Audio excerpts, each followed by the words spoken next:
தற்போது கிடைத்துள்ள முக்கிய செய்தியை பார்த்து வருகிறோம்.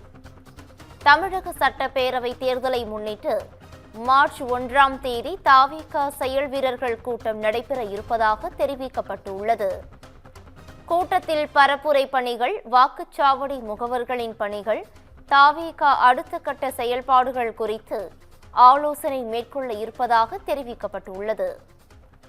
தேர்தல் கண்காணிப்பாளர்கள், இணை கண்காணிப்பாளர்களுடன் இணைந்து மாவட்ட நிர்வாகிகள் பங்கேற்கும் கூட்டம் அந்தந்த தொகுதிகளில் நடைபெறும் என்றும் தெரிவிக்கப்பட்டுள்ளது.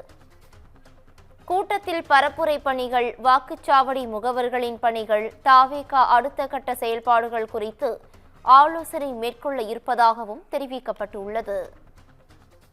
இது தொடர்பான முக்கிய செய்தியை தற்போது பார்த்து வருகிறோம். மார்ச் 1ஆம் தேதி தாவேகா செயல் வீரர்கள் கூட்டம் நடைபெற இருப்பதாக தெரிவிக்கப்பட்டுள்ளது. இது தொடர்பான முழு விவரங்களோடு எமது செய்தியாளர் சிவக்குமார் இணைப்பில் இணைகிறார். சிவக்குமார், வணக்கம். இது தொடர்பான முழு விவரங்களையும் பதிவு பண்ணலாம். தமிழ்நாடு சட்டமன்ற தேர்தலை முன்னிட்டு வரக்கூடிய மார்ச் 1ஆம் தேதி அன்னைக்கு, ஞாயிற்றுக்கிழமை அன்னைக்கு காலையில 10 மணி முதல் 234 சட்டமன்ற தொகுதிகளிலும் கழக செயல் வீரர்கள் கூட்டம் முழு நாள் நிகழ்வாக நடைபெற இருக்குது அப்படின்னு சொல்லி தமிழக வெற்றி கழகம் தரப்பட தெரிவிக்கப்பட்டிருக்கு.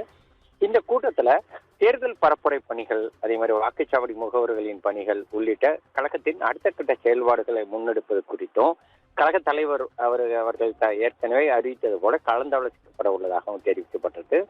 தேர்தல் கண்காணிப்பாளர்கள், இணை கண்காணிப்பாளர்களுடன் இணைந்து மாவட்ட கழக நிர்வாகிகள் பங்கேற்பில் அந்தந்த மாவட்டங்களை சார்ந்த தொகுதிகளில் இந்த கூட்டம் நடைபெற உள்ளதாகவும் தெரிவிக்கப்பட்டிருக்கல. மாவட்ட கழக செயலாளர்கள் ஏற்பாட்டில் நடைபெற உள்ள இந்த கூட்டங்கள்ல அந்தந்த சட்டமன்ற தொகுதிகளை சேர்ந்த பல்வேறு அணியினர் உள்ளிட்ட கழகத்தின் அனைத்து நிர்வாகிகள் மற்றும் கழக செயல் வீரர்கள் தவறாமல் கலந்து கொள்ள வேண்டும் அப்படின்னு சொல்லி தற்போது தமிழக வெற்றி கழகம் தரப்புல அறிக்கை ஒன்று வெளியிடப்பட்டுள்ளது. ஏற்கனவே பிரதான கட்சிகளாக இருக்கக்கூடிய அதிமுக மற்றும் திமுக ஆகிய கட்சிகள் ஏற்கனவே இது சம்பந்தமா செயல் வீரர்கள் கூட்டமானது நடத்துறதுக்கு உண்டான பணிகள் நடந்துட்டு இருக்கும்போது தமிழக வெற்றி கழகம் தரப்புல இந்த பரப்புரை பணிகளை தற்போது ஆரம்பிச்சிருக்கிறது குறிப்பிடத்தக்கது. பவித்ரா,